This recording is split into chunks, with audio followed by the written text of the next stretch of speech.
Yeah, as a contact by property owner, to give you an idea of what's going on. They got a piece of woods. It's very close to my Colonial field that I've been digging, and they're doing some clearing out back here. And I'm gonna get this shot. Up in there, it's hard to say. Up in there, they came across a couple of piles of pottery, some junk, trash piles, and there's a straight line of cedars back in there. And we're pretty sure we've got a Colonial house site. So we're going to trek out in the woods and see if we can't come up with some goodies. See you in a minute. Okay, I'm at a decent spot. The spot we're going to start digging. We've got tons of hollies, which really isn't uncommon here. But if you look back there, when you see them in a perfectly straight line, that's a windbreak. We've got some cedars in a straight line and a natural bit of clearing here. These trees have fallen down on their own, and we've got a clearing. According to GPS, we're about 3/4 of a mile hiking in the woods in this crap. So we're going to set up shop here and see what we find. Back soon. We've got a fairly decent signal. It's repeating. Sorry, it's repeating. Like I said, out here where there's almost no signals, you got to dig it. Our biggest problem is we got a nice chunk of root mulch, probably 4 or 5 inches to get through. So we're going to cut a plug of root mulch, not necessarily to be neat, but to make it easier for us to dig and get a good beat on that target. So give me a second. I'll get this thing cut out. Okay, and see what we got a plug. We're lucky. It was only about 2, maybe 3 inches of root mulch here, and we popped it out, and we'll show you what it is. Now, it's not a super great target, I'll give you that, but when you're out here in a Colonial, might even possibly pre-Colonial house site, there's nothing left. There's no foundation rocks. There's nothing. So we're kind of going by the lay of the land, the different kinds of trees, wind breaks. We know that there's water nearby, and there's no trash in the ground. So when you pull a target out, any target, and here we've got the handle of an old spoon. It's extremely thin, and it's potentially pewter. Don't know for sure, but we know it's old. So this is probably, if not Colonial, post-Colonial. So if nothing else, I know I'm in the right spot, okay? Because you don't just come out in the middle of the woods and drop spoons. So we're going to keep looking. Back to you in a minute. Okay, well, around maybe 100 yards from where we found the spoon part, it was really clean, found nothing else there. But as I'm stroking through the woods here, I came across an area that, if you look, you can see how that ground is raised. I think you can tell how that ground is raised up. And then right in here, we've got a tree that's literally fallen over. That's from some of the storms that we've had. Heavy snow, heavy rain. This would have been a swale. There's a stream back in there. This is probably one of the overflow runs, and it started kicking up some of these trees by the roots. And one in particular, a really big one. As a matter of fact, it's out of place out here. So as I headed toward these trees, this is what I started finding along the ground. We got some old, this is bisque brick. These are pretty old. And then right next to the bisque brick, we've got Jersey stone, kind of scattered around. And that is a gigantic piece of earthenware pottery. I pulled up a couple of octagonal bottles, broken, but nonetheless they're here. So I think we may have stumbled onto our home site. Another big chunk of rock. And a lot of little pieces of Jersey stone, which is what I like to see. That tells me foundation. So we're going to set up camp here for a few and do a little digging, see what we can come up with. Okay, running up along this swale, this runoff, came across a piece of agate ware, ovenware, stoveware, and a couple hot signals around it, but I can't really pinpoint as long as that thing there. So I'm going to pull that out, and then we're going to pinpoint these targets and see what they are. Up on the wall of this swale,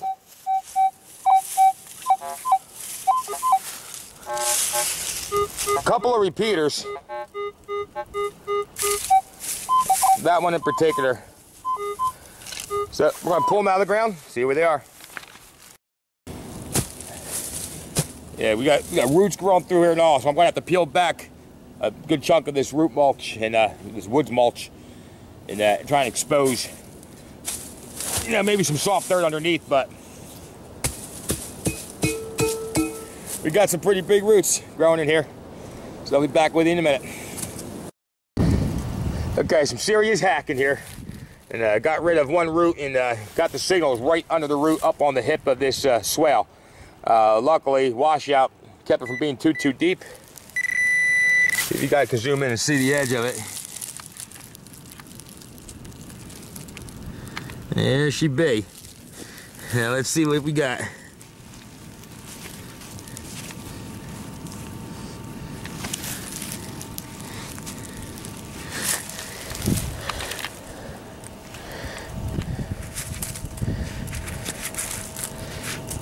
Yeah, it's just coin, that's for sure, but well,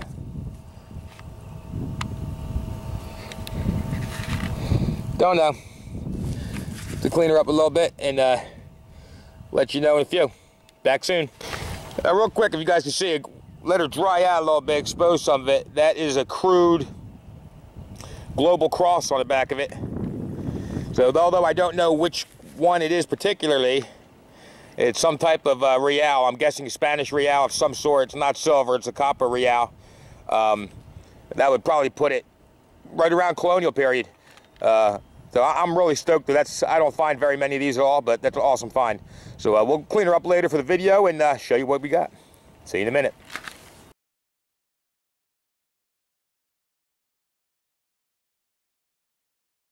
Okay guys, I wanted to show you something pretty cool. This is a pretty darn big root base of a tree that fell over.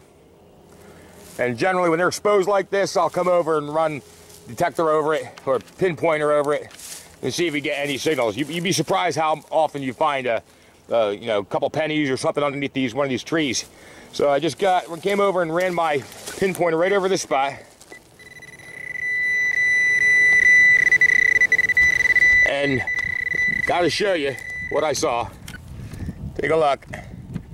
Now, I know you guys down south and out west, you find a lot of these. But when you find one in southern New Jersey, it's a big deal, guys. It's a big deal. Now she's got roots growing right through her. And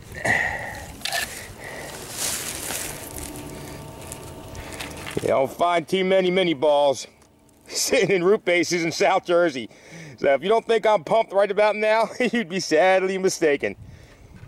So needless to say, I guess I'm going to be spending some time here at this location. We'll be back. I just want to show you, hit a little patch right in here. A couple of repeaters, not necessarily the greatest numbers in the world, but they're repeating. So when you don't get a lot of signals at all out here, you dig everything that the machine tells you is there. So we'll be back in a minute. All right, pulled a few targets out of the hole, and the first couple were definitely old nails or fence wiring or something. And then I pulled this target out of the hole, and it's definitely an old cuff. But I got to tell you guys, without testing it, I don't know, but when you wipe her off out of the ground like that, and that's what it looks like, I'm pretty sure I got myself a gold cufflink. But only time will tell. The bottom is definitely not shining, and the top is glowing. So we'll see when we get back to the shop. Back soon.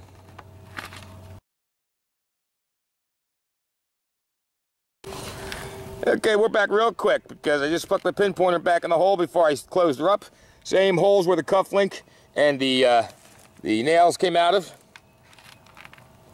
And there's a coin sitting down there, guys. And I think it's a large cent, but she's really toast, so I got to clean her up. I think we got a large cent. It could be a kg, I'm not sure, but so that little hole was pretty productive. Back in a minute. As I'm starting to hike out, guys, just want to show you. We stumbled across the cellar hole. And I'm not sure you can make out the detail of it or not. But it looks like I found video too. Back soon. All right, and we come out of this woods. We got a little bit of a farm field here, plowed field. We're gonna hit her up before I get out of here. Definitely hit on the Colonial stuff. Not far, 3/4 of a mile into the woods there, and we'll see what this produces before we leave. Back soon. Okay, guys, we're almost out of here. There's the truck. I know about that. 10 feet from my truck, and last one. Got a nice hot signal at 1240s, real tight signature. So let's pop her out of the ground, see what we got.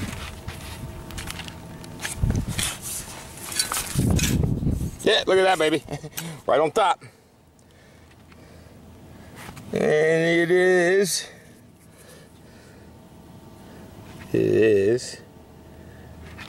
I have no idea. It's a dime, I know that, guys. Hey, she's a Seed of Liberty. We got a pretty well thrashed 18-something Seed of Liberty. Yeah, I'll put it on the video. Check her out later. Back soon. Okay, so I gotta tell you, the digging was actually the easy part today. It was getting through that stuff. About 3/4 of a mile in and 3/4 out, and a lot of hacking along the way, but not a total loss. We pulled the old spoon handle, which was good for telling us where we were. Great find today. This thing is amazing to find one of these here in South Jersey. We got a chewed up mini ball. We got whatever that might be. We'll clean it up and find out. We have an 1801 copper real. I think it's a copper 8 real. I'm not sure, but we will definitely zap her and see what she says.